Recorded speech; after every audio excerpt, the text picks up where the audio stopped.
vivendo assim a nossa fé com muito amor, com muita devoção e com muita fé. Louvado seja nosso Senhor Jesus Cristo. Vamos ficar em pé e elevar a Deus os nossos pedidos à gloriosa ressurreição.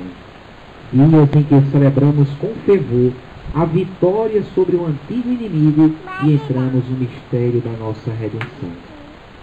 Enquanto a multidão dos anjos e dos santos se alegra eternamente na vossa presença, em humilde adoração, nós nos associamos aos seus louvores, cantando a uma só voz.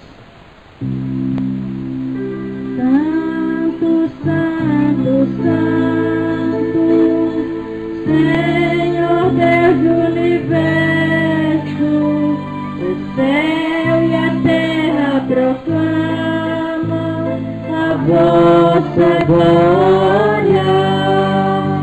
Hosana nas alturas, Hosana, Hosana nas alturas, Hosana. Conforme os conselhos dos perversos,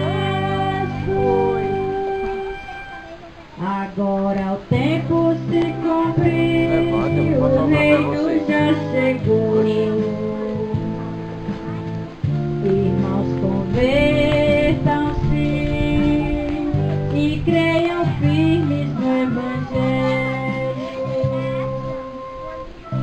que não entra no caminho dos malvados, nem junto aos zombadores vai sentar-se. Agora